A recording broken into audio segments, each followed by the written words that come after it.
नमस्कार, traders diary में स्वागत है आपका। आपके साथ मैं हूं आशीष चतुर्वेदी। और नमस्कार, मैं हूं आपके साथ कुशल गुप्ता। कारोबारी हफ्ते का तीसरा दिन है, मिड वीक सेशन है एंड जो क्यूज आ रहे हैं पहले आशीष उस पर नजर डाल लेते हैं। एसजीएक्स निफ्टी से हमेशा की तरह जैसे हम शुरुआत करते हैं उस पर जो है किस तरह का रुझान बना हुआ है वो एक बारी देखते हैं। करीबन 35 अंकों की गिरावट के साथ कारोबार होता हुआ नजर आ रहा है एंड ये इसलिए भी क्योंकि अमेरिकी बाजार समेत जितने भी एशियन क्यूज हैं वहां से अभी नेगेटिविटी के संकेत आ रहे हैं। डाउ जोन्स आप देखिए ऑलमोस्ट दिन के निचले स्तरों पर जाकर लुढ़कता हुआ नजर आया। 350 अंकों की भारी गिरावट वहां पर आती हुई दिख रही थी। कंज्यूमर कॉन्फिडेंस डेटा जो बनता हुआ दिख रहा था उसकी वजह से कहीं ना कहीं चिंता जो मंदी की है वो गहराती हुई नजर आ रही है। दिग्गज आईटी शेयरों पर भी दबाव रहा और इसी वजह से नैस्डैक ऑलमोस्ट 2% की गिरावट की चपेट में आता हुआ दिख रहा था। तो कहीं ना कहीं अब देखना होगा कि यहाँ पर जो पोस्ट मार्केट अल्फाबेट के नतीजे आते हुए दिखे हैं उसके बाद किस तरह का रुझान बनता हुआ नजर आता है आज के दिन में अमेरिकी बाजारों में शाम को जब ये खुलेंगे। पर अभी के लिए जिस तरह के संकेत बन रहे हैं वो तो गिरावट का ही मूड माहौल का इशारा कर रहे हैं। एफआईज की तरफ से अगेन कैश मार्केट में लगभग 400 करोड़ की बिकवाली होती हुई दिखी। आंकड़ा बहुत बड़ा नहीं है पर एक ट्रेंड अगर आप देखें तो यहाँ पर एफआईज लगातार पिछले कुछ दिनों से गिरावट का ट्रेंड दिखा रहे हैं। कच्चा तेल ये एक अच्छी बात है, 2 से 2.5% तक की गिरावट वहाँ पर आती हुई दिख रही थी। एसजीएक्स निफ्टी अभी भी वही 20-30 अंकों की गिरावट के साथ कारोबार कर रहे हैं। पर एक सरप्राइजिंग चीज़ यही थी कि फर्स्ट रिपब्लिक बैंक का शेयर 50% टूटकर रिकॉर्ड निचले स्तरों पर भी आता हुआ नजर आया। तो कहीं ना कहीं तो जो चिंता का विषय बना हुआ है वहाँ पर स्मॉल बैंक्स को लेकर वो अभी भी संकट टला नहीं है और अब कंज्यूमर कॉन्फिडेंस डेटा भी यही इशारा कर रहे हैं कि मंदी का जो डर है वो अभी भी बना हुआ है। तो लार्जली अमेरिकी बाजारों से थोड़े से कॉशियस संकेत आ रहे हैं और इसी वजह से ओवरऑल बाजार का मूड माहौल थोड़ा सा नेगेटिव साइड पर है। पर हम जैसे कि ओपन करते हैं हम लगातार बात करते हुए जा रहे हैं कि ब्रॉडर मार्केट में अच्छी तेजी आ रही है आशीष। तो हो सकता है कि जो मोमेंटम है वो आज भी जारी रहे बट फ्रंट लाइन इंडाइसेस पर दबाव भी हमें देखने को मिल सकता है। तो ये मेरा टेक अवे है। पर आशीष आप अपनी रणनीति कैसे बना रहे हैं एंड बाजारों को लेकर आपका क्या रुख है? देखिए, स्टॉक स्पेसिफिक रुख है बाजार के लिए फिलहाल थोड़ा कहना मुश्किल लग रहा है कि आज किस प्रकार का एक्शन देखने को मिलेगा, क्योंकि डाउ फ्यूचर्स और नास्डैक फ्यूचर्स अगर आप देखें तो हल्की सी तेजी दिखा रहे हैं, लेकिन कल जो गिरावट आई है इसे आप इग्नोर करके नहीं चल सकते। और जो मंदी के नए डर हैं वो भी अब कहीं ना कहीं आप देखें बाजार पर हावी होते हुए नजर आ सकते हैं। डाउ फ्यूचर्स और नास्डैक फ्यूचर्स फिलहाल आपकी स्क्रीन पर हो रहे हैं फ्लैश। जहाँ पर अगर आप देखें तो नास्डैक फ्यूचर्स में तेज रिबाउंड है, 174 अंकों की तेजी यहाँ पर आपको देखने को मिल रही है। तो स्टॉक स्पेसिफिक खबरों वाले स्टॉक जो है, नतीजों वाले स्टॉक्स हैं वो मेरी लिस्ट में शामिल है। बाकी बाजार का तो अपनी चाल है वो देखनी पड़ेगी। ये बताइए 10 स्टॉक्स हैं हमारे पास, 10 में से कितने बिकवाली कर रहे हो? देखिए, बिकवाली तो कर रहा हूँ और जिस तरह का मूड माहौल बना हुआ है कुछ एक लेवल्स पर आपको बिकवाली करने की भी सलाह है बट लार्जली स्टॉक स्पेसिफिक और जिस तरह के नंबर्स आते हुए देखे हैं उस पर ही फोकस बना हुआ है आशीष। बिल्कुल, इसी फोकस के साथ शुरुआत कर लेते हैं। पहली कैटेगरी बताइए, कैश का स्टॉक। देखिए आशीष, कैश सेगमेंट में मैंने नतीजों के लिहाज से ये स्टॉक चुना है और वो है अनंतराज का। यहाँ पर जो नंबर्स आते हुए दिख रहे हैं, कैश मार्केट की कंपनी है और नंबर्स काफ़ी शानदार आए हैं। करीबन 30% की बढ़त आपको आय पर आती हुई दिखी है। कामकाजी मुनाफा तो ऑलमोस्ट 200% तक उछलता हुआ दिखा है। पिछले साल 25 करोड़ था, इस बारी लगभग 74 करोड़ रुपए का कामकाजी मुनाफा कंपनी दर्ज किया है। मार्जिन्स भी डबल से ज़्यादा हो गई, 11.6% के मुकाबले मार्जिन्स 26.3% पर आते हुए दिखे और मुनाफा भी शानदार है, लगभग 2 गुना से भी ज़्यादा हुआ है, 22.5 करोड़ से बढ़कर 48.5 करोड़। तो हर एक पैरामीटर पर आउटस्टैंडिंग प्रदर्शन अनंतराज का है। मुझे लग रहा है कि यहाँ पर आपको खरीदारी करनी चाहिए। कल के सत्र में बहुत ज़्यादा तेज़ी, ऑलमोस्ट फ्लैट बंद होते हुए दिखे थे। तो नतीजों के पहले का जो रिएक्शन आना चाहिए वो कल के दिन में नहीं बना। आज के दिन में पोस्ट मार्केट जो नंबर्स आए इनके वो रिएक्ट कर सकता है। तो 145 रुपये ये इमीडिएट टारगेट होगा, 148 रुपये और फर्दर हायर साइड पर टारगेट बनाकर चल सकते हैं। पर 138 रुपये नीचे आपको स्टॉप लॉस लगाकर चलना है। तो पहला कॉल मेरी तरफ से तो है अनंतराज का। आशीष, आप क्या लेते हैं? अच्छे नतीजे के आधार पर स्टॉक आपने चुना, मैंने टेक्निकल आधार पर चुना है इक्विटास स्मॉल फाइनेंस बैंक, जहाँ पर मैं मान रहा हूँ कि यहाँ पर आपको तेज़ी देखने को मिल सकती है। छोटा सा ट्रेड यहाँ पर लेकर चल सकते हैं। वैसे भी अगर आप देखें तो बैंकिंग स्टॉक्स पिछले 2 दिनों से काफ़ी आउट परफॉर्म कर रहे हैं पूरे बाजार को। इनमें से भी जो छोटे बैंक्स हैं वो अपनी चाल चल रहे हैं। ऑफ रेडार यहाँ पर बढ़त देखने को मिल रही है। स्टॉक कई बार मेरे रेडार पर भी आया है। इक्विटास स्मॉल फाइनेंस बैंक जिस प्रकार का सेटअप है, मैं मान रहा हूँ कि 71.5 तक के जो लक्ष्य हैं यहाँ पर आपको देखने को मिल सकते हैं। लेकिन 68.85 का स्टॉप लॉस भी आपको लगाकर चलना है। टेक्निकल्स ठीक ठाक है, इसके चलते मैं स्टॉक के ऊपर बैट कर रहा हूँ। अब बढ़ते हैं फ्यूचर्स की ओर। तो फ्यूचर्स में भी अगर आप देखें तो एक और बैंकिंग स्टॉक है जहां पर नतीजा है, और नतीजे मैं मान रहा हूँ कि ठीक ठाक है, अच्छे हैं। सबसे बढ़िया बात अगर बैंकों में देखी जाए तो वो है असेट क्वालिटी, और इसके साथ एक और चीज़ ये भी है कि साल दर साल अगर आप देखेंगे तो मुनाफे में तो बढ़त है ही है, साथ में अगर आप देखें तो जो प्रोविजनिंग घटी है इसका भी फायदा यहाँ पर आपको देखने को मिल सकता है। तो ईयू स्मॉल फाइनेंस बैंक, इसके ऊपर मैं बेट कर रहा हूँ, खरीदारी आपको करनी चाहिए, लेकिन ध्यान रहेगा कि आपको इस एक्सपायरी का यानी अप्रैल एक्सपायरी का जो फ्यूचर है वो नहीं खरीदना है, आपको मई एक्सपायरी के फ्यूचर में करनी है खरीदारी, क्योंकि आप देखिए अब मार्जिन रिक्वायरमेंट काफ़ी ज़्यादा हो जाएंगी, तो उससे कोई फ़ायदा नहीं कि आप कैश में या फ्यूचर में जो लेवरेज का बेनिफिट आपको एफएनओ के ट्रेड्स में मिलता है वो नहीं मिल पाएगा। तो इससे बेहतर यही है कि आप मई के जो फ्यूचर्स हैं इनमें आप खरीदारी करके चल सकते हैं। करीब 675 रुपये के लक्ष्य है, 655 रुपये का आप लगाइए स्टॉप लॉस। बिल्कुल आशीष, और जितने भी डेरिवेटिव्स स्पेस के मेरे भी कॉल्स हैं ना, वो सारे के सारे मेरे फ्यूचर्स या अपने ऑप्शंस वाले ही हैं, तो वहाँ पर आपको फोकस कर चलना है, क्योंकि मंथली एक्सपायरी के हम ऑलरेडी करीब है, तो ये तो एक फोकस है ही। साथ ही एयू स्मॉल फाइनेंस बैंक के साथ साथ फ्यूचर्स कैटेगरी में मेरी तरफ से है एचडीएफसी बैंक, पर यहाँ पर आपको करनी है बिकवाली। दरअसल यहाँ पर कल मैं इसके आइडिया देख रहा था, तो कल 1.5 से 2% तक की गिरावट तो वहाँ पर होती हुई दिखी थी ही, साथ ही पोस्ट मार्केट यानी कि आफ्टर आवर्स में अमेरिका में आप देखिए ऑलमोस्ट 1.2% का फर्दर फॉल यहाँ पर आता हुआ दिखा। टेक्निकल स्ट्रक्चर भी आप देखिए नेगेटिव साइड पर है, कल भी ऑलमोस्ट हमारे बाजारों में भी 1.5% तक की गिरावट इस काउंटर पर हुई थी, तो टेक्निकली कमजोर लग रहा है। एडीआर में भी गिरावट है। फ्यूचर्स, इसका मई का जो फ्यूचर्स है वो आपको बेचकर चलना है। टारगेट होगा आज के लिए 1600 रुपए का, और हायर साइड पर आपको जो स्टॉप लॉस रखना है वो होगा 1685 रुपए के हिसाब से। तो चलिए फ्यूचर्स कैटेगरी भी पूरी हो गया, बढ़ते हैं अपनी अगली कैटेगरी जो है ऑप्शंस की, और ऑप्शंस में मैंने अपनी तरफ से चुना है आइशर मोटर्स का काउंटर।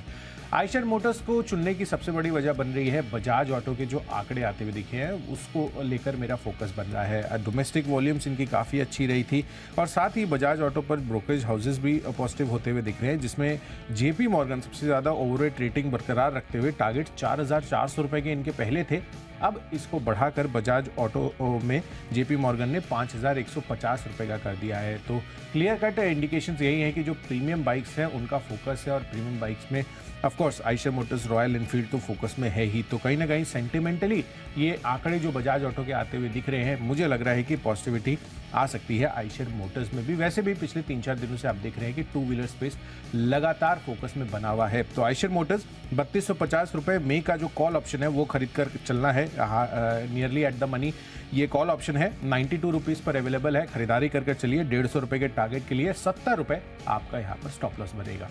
तो यहाँ पर स्टॉप लॉस लाकर आप पोजीशंस बनाकर चल सकते हैं, रखनी है आपको नज़र। अब बताता हूँ मैं अपने वाले ऑप्शंस में, तो यहाँ पर देखिए नतीजे वाला स्टॉक है, कुशल नतीजा है, टाटा कंज्यूमर के नतीजे ठीक ठाक हैं, पैमाने पर अगर आप देखें तो जो अनुमान था इससे बेहतर ही साइड पर देखने को मिल रहा है, लेकिन अगर आप देखें तो नतीजों से पहले स्टॉक ने ऑलरेडी एक चाल दिखा दी है, तो थोड़ा सा डर लग रहा है। जो कन्विक्शन की बात करते हैं ना कि स्टॉक चल जाएगा गिर जाएगा, वो थोड़ा सा मिसिंग है, इसके लिए ऑप्शन में ट्रेड ले लिया है। यहाँ पर अगर छोटा सा भी स्लाइट मूव हमें मिल जाता है तो हमारा मुनाफा बन जाएगा, और अगर हमारे अगेंस्ट जाता है तो हम काट भी सकते हैं। तो यहाँ पर भी अगर आप देखें तो जो मई के महीने के ऑप्शंस हैं, जैसे कि कुशल भी आपको समझा रहे थे, मैंने भी आपको फ्यूचर्स के ट्रेड में बताया कि मई के महीने के जो कॉन्ट्रैक्ट्स हैं यहाँ पर आपको फोकस करना है। तो टाटा कंज्यूमर में 735 के जो कॉल ऑप्शन है यहाँ पर आप खरीदारी कीजिए, क्योंकि नतीजा अनुमान से बेहतर है। इसके चलते मैं मान रहा हूँ कि इस ऑप्शन की वैल्यू बढ़कर करीब 25 रुपये तक हो सकती है। 15 रुपये का आप स्टॉप लॉस लगाकर चल सकते हैं, तेजी यहाँ पर देखने को मिलेगी, लेकिन हाई रिस्क आइडिया हो सकता है कि डिजायर्ड मूवमेंट ना भी है, क्योंकि आज बाजार का मूड मॉल अगर आप देखें तो थोड़ा सा इंडिसीजन दिखा रहा है। एसजीएक्स निफ्टी में गिरावट नहीं है, लेकिन मामूली 25 अंकों का दबाव यहाँ पर आपको देखने को मिल रहा है, तो फोकस करके चल सकते हैं। अब बात करते हैं टेक्नोपिक की, तो टेक्नोपिक के लिहाज से एक स्टॉक आया है रेडार पर जो काफ़ी लंबे समय से बजिंग है, खबरों के लिहाज से भी देखिए काफ़ी बजिंग रहा है। मिंडा कॉर्पोरेशन यहाँ पर आपको रखनी चाहिए नज़र। कल के सत्र में अगर आप देखें तो कल जिस प्रकार की तेज़ी यहाँ पर देखने को मिली थी, हालांकि दिन के दौरान थोड़ा सा ऑफ हाई भी हो गया था, लेकिन इनसिग्निफिकेंट है। जिस प्रकार के स्ट्रक्चर से बाहर निकला है, ब्रेकआउट हुआ है, 52 हफ्तों के उच्चतम स्तर पर स्टॉक ने अपने आप को ब्रेकआउट दिया है। मैं मान रहा हूँ यहाँ पर तेज़ी देखने को मिल सकती है, तो यहाँ पर प्राइस ने टाइम बेस्ड स्टॉप लॉस लाकर आप करेंगे खरीदारी। इसका मतलब ये होता है कि इस स्टॉक में आप खरीदारी तो करेंगे, लेकिन सिर्फ और सिर्फ एक ही हफ्ते का समय देंगे। अगर एक हफ्ते के अंदर इस स्टॉक के अंदर जो हमारे टारगेट्स वो अचीव हो जाते हैं तो ठीक है, नहीं तो भी आपको एग्जिट करना ही पड़ेगा। तो एक हफ्ते का व्यू दीजिए। मिंडा कॉर्प मेरे नज़र में क्षमता है, पोटेंशियल है कि 285 के पार जाएगा। करीब 5% तक के जो रिटर्न्स है आपको स्टॉक में देखने को मिल सकते हैं। खरीदारी कीजिए मिंडा कॉर्प में। चलिए, तो क्लियर कट मिंडा कॉर्प में खरीदारी के इंडिकेशंस आ रहे हैं, जिस तरह से चार्ट स्ट्रक्चर रिफ्लेक्ट कर रहे हैं। तो चलिए, इसी के साथ साथ मेरी तरफ से टेक्नोपिक में बताऊं उससे पहले आपको फ्यूचर्स कैटेगरी में जो एचडीएफसी बैंक मैंने आपको बताया था उसके एक लेवल्स भी आप क्विकली नोट डाउन कर लीजिए। ग्राफिक्स वाइज आपके स्क्रीन पर ये फ्लैश होते हुए दिखेंगे। एचडीएफसी बैंक के जो मे फ्यूचर्स है उसमें आपको बिकवाली करने की राय है, क्योंकि एडीआर आपको दोनों ही मार्केट आज और पोस्ट मार्केट यहाँ पर गिरावट दिखाते हुए नजर आए थे। अमेरिकी बाजारों में 1660 रुपए का मौजूदा प्राइस है। 1600 रुपए के टारगेट के लिए मे फ्यूचर्स इसके बीच कर चलने हैं, तो यहाँ पर बिकवाली करिए 1685 रुपए के स्टॉप लॉस के साथ। तो चलिए, फ्यूचर्स मैंने आपको फिर से रिकैप करके बता दिए हैं जो मैंने स्टॉक दिया था, पर आपको ये भी ध्यान रखना है कि टेक्निकल चार्ट स्ट्रक्चर पर आपको स्टॉक कौन सा चुनना है। तो यहाँ पर मेरी तरफ से है वरुण बेवरेजेस, जहाँ पर आपको खरीदारी करने के अच्छे मौके बन सकते हैं। दरअसल पेप्सिको ने अपने नंबर्स डिक्लेयर किए हैं। नंबर्स में ये क्लियर कट दिख रहा है कि जो तिमाही नतीजे हैं इनके, उसमें भारत में डबल डिजिट ऑर्गेनिक ग्रोथ इन्होंने दर्ज की है। तो इसका इंडिकेशंस क्या बनता है कि जो वरुण बेवरेजेस है, जो कि पेप्सिको की सबसे बड़ी फ्रेंचाइजी रखती है भारत में, इनफैक्ट पूरे एशिया में, यहाँ पर आपको फोकस कर चलना है। वैसे भी स्टॉक काफी अच्छे मोमेंटम में आता हुआ दिख रहा है पिछले कुछ दिनों से। इनफैक्ट आप 3 महीनों का चार्ट स्ट्रक्चर इसका खोलकर देखेंगे तो 1250 रुपए के आसपास से ये काउंटर ट्रेड करता था। अब आप देखिए ऑलमोस्ट 1450 रुपए के लेवल्स पर ये आ चुका है।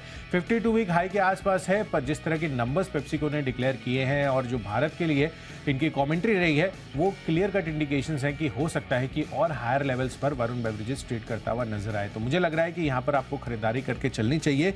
चार्ट मोमेंटम भी स्ट्रांग है, खरीदारी कीजिए। 1480 रुपए के लक्ष्य के लिए 1437 रुपए की क्लोजिंग रही है। 1420 रुपए के स्टॉप लॉस के साथ आप टेक्निकल चार्ट्स पर वरुण बेवरेजेस को नोट डाउन कर चल सकते हैं। चलिए बढ़ते हैं अपनी अगली कैटेगरी जो है फंडा पिक। और फंडामेंटली मुझे स्टॉक पसंद आ रहा है अपोलो टायर्स का।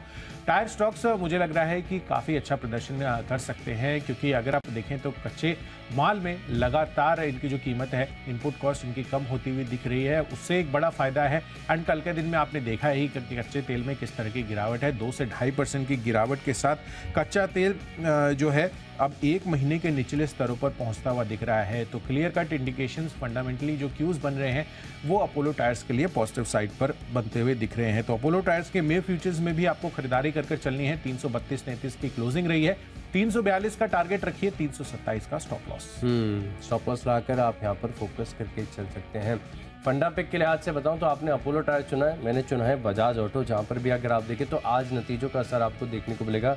और कुशल, क्योंकि अनुमान आपका ही था, तो आप ही बता दीजिए कि अनुमान के मुताबिक कैसे नतीजे हैं, क्या व्यू है आपका? अनुमान से काफ़ी बेहतर नतीजे हैं आशीष। एंड ओवरऑल भी अगर आप मार्जिन्स पर भी देखिए तो काफ़ी अच्छा खासा बीट है। 18 साढ़े 18% के हम मार्जिन अनुमान कर चल रहे थे, उसके मुकाबले 19% से ज़्यादा के मार्जिन बजाज ऑटो ने दर्ज किया। हालांकि एक्सपोर्ट्स को लेकर थोड़ा कंसर्न है, जो ऑब्वियसली नोन था, बट कहीं ना कहीं जो डोमेस्टिक डिमांड है 125 सीसी से प्लस मोर देन 125 सीसी की जो गाड़ियां हैं उनका काफ़ी बेहतर रिस्पांस इनको मिलता हुआ दिखा है। एंड सबसे बढ़िया बात है कि जो इनकी कमर्शियल व्हीकल स्पेस है ना, वहाँ पर भी 1 लाख से ज़्यादा इनकी वॉल्यूम्स अब होती हुई दिख रही है। तो क्लियर कट रिवर्सल्स आपको अब बजाज ऑटो के जो 3 व्हीलर मार्केट है उसमें हायर मार्केट शेयर गेन्स होते हुए दिख रहे हैं, तो वो भी एक पॉजिटिव कमेंट्री में इसके जुड़ता हुआ दिखता है। तो मुझे लग रहा है कि बजाज ऑटो क्लियर कट यहाँ पर आज भी अच्छी तेजी का मूड माहौल बन सकता है। एंड ब्रोकरेज हाउस का तो मैंने बताया कि जो जेपी मॉर्गन है उनकी तरफ से 5150 रुपये भी टारगेट है। बड़े टारगेट आ रहे हैं, तो खरीदारी कीजिए। 4475 रुपये के लक्ष्य लिए 4300 रुपये का राउंड फिगर आप लगा लीजिए स्टॉप लॉस। तेजी यहाँ पर देखने को मिलेगी और कुशल से बेहतर इस स्टॉक के बारे में तर्क कोई आपको बता नहीं सकता है।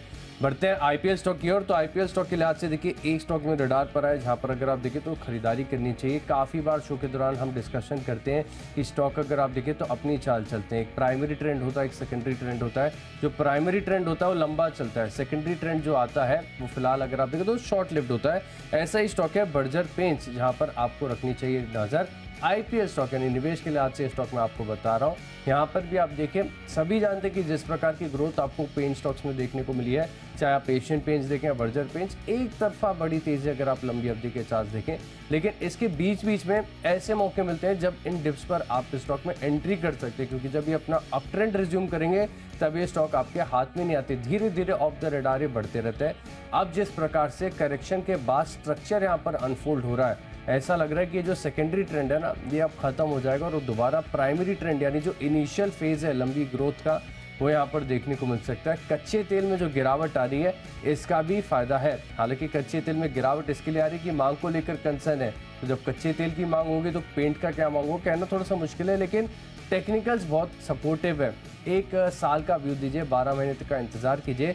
मैं मान रहा हूँ कि एंट्री के लिए बेहतरीन पॉइंट है और वैल्यूएशन से आर्ग्यू करके कोई फायदा नहीं, क्योंकि अगर आप पहले भी देखें तो स्टॉक महंगा था, आज भी है और कल भी महंगा ही रहेगा। तो 700 रुपये तक के लक्ष्य यहाँ पर देखने को मिल सकते हैं। निवेश के लिहाज से खरीदेंगे बर्जर पेंट्स। बिल्कुल आशीष, और क्लियर कट बर्जर पेंट्स आपने जो स्टॉक चुना है ना, ये 2020 का ही खिलाड़ी है, क्योंकि जिस तरह से इसमें जब भी इस तरह के क्यूज बनते हैं ना, तो जो टारगेट्स आपने 12 महीनों के लिए दिए हैं, मुझे लग रहा है कि ये हो सकता है कि 6 महीने में भी अचीव होते हुए नजर आए, क्योंकि क्लियर कट इंडिकेशंस यहाँ पर जो वॉलिटिलिटी के हैं वो बर्जर पेंट्स पर आपको साफ तौर पर देखने को मिलते हैं। तो ये आपको ध्यान रखना है कि आईपीएल स्टॉक बर्जर पेंट्स आशीष की तरफ से 700 रुपए के टारगेट के लिए। चलिए, आईपीएल स्टॉक मेरी तरफ से है पॉलीकैब इंडिया का। मुझे लग रहा है कि एक अच्छा खासा रियल एस्टेट एंसिलरी प्ले ये बन सकता है। एंड जिस तरह से प्री सेल्स नंबर्स आते हुए दिख रहे हैं, नतीजे जिनकी भी कंपनियों के आए हैं, महिंद्रा लाइफ स्पेस को भी आप ले लें, तो यहाँ पर मुझे लग रहा है कि आगे चलकर काफ़ी अच्छी तेज़ी बन सकती है। तो वो तो एक फंडामेंटल फैक्टर है ही, साथ ही एक शॉर्ट कवरिंग का कैंडिडेट भी पॉलीकैब इंडिया बन सकता है। तो चाहे तो आप इसको लॉन्ग टर्म के लिए प्ले कर सकते हैं। मेरी तरफ से तो मेरी राय यही है कि आगे के लिए, अगले 12 महीनों के लिए आपको 3700 रुपए के टारगेट्स भी पॉलीकैब इंडिया दिखा सकता है। क्लियर कट फंडामेंटल्स इंटैक्ट है एंड जिस तरह से इन्होंने लीडरशिप अपनी बनाई है धीरे धीरे वायरिंग स्पेस में, केबल स्पेस में, मुझे लग रहा है कि यहाँ पर आगे भी तेजी का जो मोमेंटम है कंटिन्यू रह सकता है। हालांकि आज के दिन में भी जो तेजी का मूव है वो आते हुए दिख सकता है। 2 से 3% के गेंस के लिए आप पॉलीकैब इंडिया केवल आज के लिए भी प्ले कर चल सकते हैं। तो चलिए, आईपीएल स्टॉक मेरी तरफ से पॉलीकैब इंडिया, जहां पर आपको खरीदारी करनी है। इसके साथ साथ बढ़ते अपनी अगली कैटेगरी जो है खबरों के दम पर और न्यूज बेस्ड। मैंने स्टॉक चुना है महिंद्रा सीआईई ऑटोमोटिव का। एक्सपेक्टेशंस यही थी कि नंबर्स अच्छे आएंगे, बट इतने अच्छे नंबर्स आ जाएंगे तो इतना भी अनुमान मैंने नहीं किया था। नंबर्स के लिहाज से सबसे पहले मैं आपको आय बता देता हूँ। 18% की ग्रोथ आय पर हुई है 2440 करोड़ पर। कामकाजी मुनाफा ऑलमोस्ट 36% ग्रो करता हुआ दिखा है और मार्जिन भी 13.6 से 15.6, 200 बेसिस पॉइंट्स का मार्जिन अपसाइड महिंद्रा सीआईई आपको दिखाता हुआ नजर आ रहा है। 73% मुनाफे के लिहाज से बढ़ता हुआ नजर आया है। तो हर एक पैरामीटर पर अच्छा प्रदर्शन है। महिंद्रा सीआईई खरीदारी कर चलिए। 368 के लक्ष्य के लिए 352 आपका स्टॉप लॉस बनेगा। तो फोकस यहाँ पर करके चल सकते हैं। बात करें खबरों की, तो खबरों के लिहाज से स्टॉक मैंने चुना है संदूर मैग्नीज। जहाँ पर अगर आप देखें तो इनकी जो आयन और क्षमता है इसे बढ़ाने के लिए एनवायरमेंटल क्लियरेंस कंपनी को मिल गया है, तो इसके चलते स्टॉक में एक्शन आपको देखने को मिल सकता है। हम खरीदारी करके चलेंगे करीब 1350 रुपये के लक्ष्य के लिए और 1270 रुपये का आपको स्टॉप लॉस लाकर चलना है। तेजी यहाँ पर देखने को मिल सकती है, तो संदूर मैग्नीज यहाँ पर इस स्टॉक को आप रखेंगे अपने रडार पर। तो चलिए, खबरों के लिए आज से स्टॉक्स तो हमने जान लिए। बढ़ते हमारी आखिरी कैटेगरी यानी माई चॉइस की तरफ। और यहाँ पर देखिए पहला स्टॉक है मेरे लिस्ट में प्रेस्टीज एस्टेट, जहाँ पर भी अगर आप देखें तो स्ट्रेंथ देखने को मिल रही है। चुनिंदा रियल्टी स्पेस के स्टॉक्स ऐसे हैं जहाँ पर आपको मजबूती और स्ट्रेंथ खरीदारी देखने को मिल रही है। तो इसी के चलते मैं मान रहा हूँ कि स्टॉक जो आपको 470 के करीब मिल रहा है, पोटेंशियल है कि 485 के पार जाए। सेफर साइड आप स्टॉप लॉस लाकर चल सकते हैं 465 रुपये का। टेक्निकल्स काफ़ी बढ़िया है, एक बार चार्ट भी ज़रूर देखिएगा। बढ़ते हैं दूसरे स्टॉक की तरफ, तो ये है त्रिवेणी इंजीनियरिंग। जहाँ पर देखिए कल भी मैंने आपको बलरामपुर चीनी बताया था, दिन के दौरान 2% तक के जो मूव्स हैं उस स्टॉक में आपको देखने को मिले थे। लेकिन कैश के स्टॉक्स में भी अगर आप देखें तो एक्शन काफ़ी है। कल एक तरफ जहाँ पे देखें तो सारा ही कमोडिटी पैक ऐसा था जहाँ पर गिरावट देखने को मिली थी, लेकिन रॉ शुगर ऐसी है जहाँ पर अभी भी आपको स्ट्रेंथ देखने को मिल रही है। कल की भी जो क्लोजिंग है वो बढ़त के साथ ही हुई है, तो यहाँ पर 290 का भाव चल रहा है अभी त्रिवेणी इंजीनियरिंग का। 300 रुपये के टारगेट के लिए करेंगे खरीदारी और 285 रुपये का आप लगाकर चल सकते हैं स्टॉप लॉस। और आखिरी स्टॉक है मेरी लिस्ट में, खबरों के आधार पर चुना है। स्टॉक का नाम है जीएनएफसी, जहां पर आपको रखनी चाहिए नजर। दरअसल अगर आप देखें तो जो गुजरात सरकार ने गाइडलाइन जारी की, यानी जो गुजरात की लिस्टेड पीएसयू कंपनीज हैं इनके लिए, कि जैसे मिसाल के तौर पर कि जो मुनाफे का 30% या फिर नेटवर्थ का 5% बतौर डिविडेंड देना होगा। अगर स्टॉक की फेस वैल्यू से 50 गुना भाव है तो स्टॉक स्प्लिट करना होगा। 1000 करोड़ के आसपास का कैश बैलेंस है, 2000 करोड़ के आसपास का, तो फिर वहाँ पर इन कंपनीज को जो है बायबैक करने के लिए भी गाइडलाइन दी गई है। तो इसका फायदा जीएनएफसी को देखने को मिल सकता है, क्योंकि पॉसिबिलिटी स्ट्रांग है कि इसका बायबैक इस गाइडलाइन लागू होने के बाद नजर आए। तो यहाँ पर आप खरीदारी करके चल सकते हैं। फिलहाल आप देखिए स्टॉक का टारगेट निकल कर आ रहा है 550 रुपये का, स्टॉप लॉस लगाएंगे आप 520 रुपये का। चलिए, तो जीएनएफसी में खरीदारी करने की राय आ रही है आशीष की तरफ से माई चॉइस में। माई चॉइस में मेरी तरफ से यहाँ पर दो खरीदारी और एक बिकवाली का कॉल है, जिसमें सबसे पहला है बीएलएस इंटरनेशनल, जहाँ पर आपको खरीदारी करने की राय है। बीएलएस इंटरनेशनल में सिनेरियो यही है कि क्रिसिल ने यहाँ पर बैंक फैसिलिटी के लिए जो रेटिंग है उसको अपग्रेड कर दिया है। तो जो लॉन्ग टर्म रेटिंग है वो इन्होंने अपग्रेड कर दी है। इस वजह से मुझे लग रहा है कि इसमें अच्छी तेजी आज के दिन में बन सकती है। 181 रुपये के आसपास की क्लोजिंग रही है, 186 रुपये इसका अगला टारगेट बनेगा, 177 रुपये यहां पर आपको स्टॉप लॉस रखना है। दूसरा कॉल है स्टोव क्राफ्ट पर, जहां पर पॉजिटिव फंड एक्शन होता हुआ दिख रहा है। दरअसल खबर आती हुई दिख रही है, इमर्जिंग बिजनेस फंड ने यहां पर 3 लाख शेयरों की खरीदारी की है। अगर आप स्टेक वाइज देखेंगे तो 0.91% हिस्सेदारी यहां पर ये खरीदते हुए दिख रहे हैं। तो क्लियर कट इंडिकेशंस यही है कि यहां पर और अच्छी तेजी बन सकती है। 390 रुपए के टारगेट के लिए खरीदारी कीजिए, 373 आपको यहां पर भी स्टॉप लॉस लगाकर चलना है। और आखिरी कॉल है एम्फेसिस पर, जहां पर आपको बिकवाली करने की राय है। ओवरऑल मूड माहौल देखेंगे तो आईटी स्पेस में वैसे ही गिरावट का है और एम्फेसिस के आने वाले हैं नंबर्स आगे चलकर इस हफ्ते में। तो मुझे लग रहा है कि यहां पर जिस तरह का अनुमान मैंने बनाया था वो गिरावट का ही दिख रहा है नंबर्स के लिहाज से। तो एम्फेसिस लगातार गिरावट के ट्रेंड में है और नंबर्स के पहले मुझे लग रहा है कि और फर्दर बिकवाली आज के दिन में भी बन सकती है। तो 1710 रुपए के लक्ष्य के लिए यहां पर बिकवाली करनी है, 1800 रुपए आपका स्टॉप लॉस बनेगा। तो चलिए, जो 20 स्टॉक्स हैं इनकी फोकस लिस्ट हो गई तैयार। और अगर आपने कोई भी स्टॉक या कोई भी लेवल मिस कर दिया है तो पहले जल्दी से देखिए रिकैप। कैश का स्टॉक है लिस्ट में इक्विटा स्मॉल फाइनेंस बैंक 71.5 रुपये का टारगेट है। ई स्मॉल फाइनेंस बैंक के भी नतीजे बढ़िया। टाटा कंज्यूमर 735 की कॉल ऑप्शन खरीदेंगे, लेकिन याद रहेगा मई महीने की कॉल ऑप्शन खरीदनी है। टेक्निकली पसंद आ रहा है मिंडा कॉर्पोरेशन। बजाज ऑटो की भी नंबर्स बढ़िया और बर्जर पेंट्स में निवेश का मौका है। संदूर मैग्नीज में खबरों का असर आपको देखने को मिलेगा। प्रेस्टीज एस्टेट्स में आएगी तेजी। त्रिवेणी इंजीनियरिंग में 300 का भाव आएगा। और जीएनएफसी गुजरात सरकार की जो नई गाइडलाइंस है पीएसयूज के लिए, इसका असर यहाँ पर देखने को मिलेगा। 550 रुपये का टारगेट है। इन 10 स्टॉक्स में मेरा कन्विक्शन सबसे ज्यादा है प्रेस्टीज एस्टेट, जहां पर अगर आप देखें तो चार्ट बढ़िया स्ट्रेंथ दिखा रहा है। 485 रुपये के लक्ष्य के लिए खरीदारी करेंगे। चलिए, कैश स्पेस से बेहतरीन नंबर्स पर अनंतराज में खरीदारी करिए। एचडीएफसी बैंक कल भी गिरावट पे था, एडीआर पर भी दबाव था, तो बिकवाली कर चल सकते हैं। बजाज ऑटो के स्ट्रॉन्ग नंबर्स के बाद आयशर मोटर्स पर सेंटिमेंटली पॉजिटिव व्यू आज बनाकर चल रहा हूं। साथ ही टेक्नोपिक के लिहाज से पेप्सिको के जो नंबर्स आए हैं, भारत में डबल डिजिट ऑर्गेनिक ग्रोथ इन्होंने दर्ज की है, तो उस वजह से वरुण बेवरेजेस भी आज अच्छी तेजी दिखा सकता है। साथ ही फंडा पिक में अपोलो टायर्स, कच्चे तेल में गिरावट का फायदा मिलेगा। आईपीएल स्टॉक पॉलीकैब अच्छा लग रहा है, अगले 1 साल के लिए 3700 रुपए का टारगेट आ सकते हैं। महिंद्रा सीआईई अगेन नंबर्स पर बहुत ही अच्छा प्रदर्शन दिखा है, तो यहां पर तेजी कर चलिए। और माई चॉइस कैटेगरी में बीएलएस इंटरनेशनल स्टोव क्राफ्ट में तो करनी है खरीदारी, पर एम्फेसिस का चार्ट स्ट्रक्चर अगेन कमजोरी का रुझान दिखा रहा है, तो बिकवाली कर चलिए। और इन सब में आज का मेरा बेस्ट पिक बन रहा है पॉलीकैब इंडिया। अगले 1 साल में 3700 रुपए के टारगेट, अच्छा खासा रियल एस्टेट एंसिलरी प्ले है। और आज के दिन में अगर आपको प्ले करना है तो एक शॉर्ट कवरिंग कैंडिडेट के हिसाब से भी प्ले कर चल सकते हैं।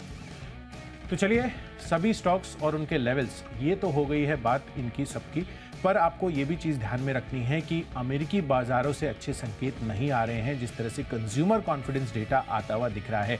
पर हमारे बाजारों में जो कॉन्फिडेंस है वो अभी तक बना हुआ है, पिछले 5 दिनों से भी अच्छी तेजी है। क्या ये ट्रेंड आगे जारी रहेगा या फिर ग्लोबल क्यूज के वजह से दबाव आता हुआ दिख सकता है? इसको समझने के लिए सीधे चलते हैं शेयर बाजार लाइव में अनिल सर और दीपांशु के पास। फिलहाल दीपांशु जुड़ चुके हैं हमारे साथ। Deepanshu, good morning. Good morning Kushal, good morning Ashish. बिल्कुल जैसा आपने भी कहा, मिड वीक ट्रेडिंग सेशन है, पूरी हमारी तैयारी है। मंडे को बड़ा ब्रेकआउट आया था, कल हुआ था कंसोलिडेशन। कल शाम अमेरिकी बाजार कमजोर थे, बट आज सुबह बढ़िया तेजी आ रही है फ्यूचर्स में। तो दोनों तरफ के आपको फैक्टर्स दिख रहे हैं इस समय बाजार में। और कल है मंथली एक्सपायरी, तो उससे पहले बाजार की चाल कैसी रहेगी उस पर है पूरा फोकस। आइए करते हैं शुरुआत शेयर बाजार लाइव की।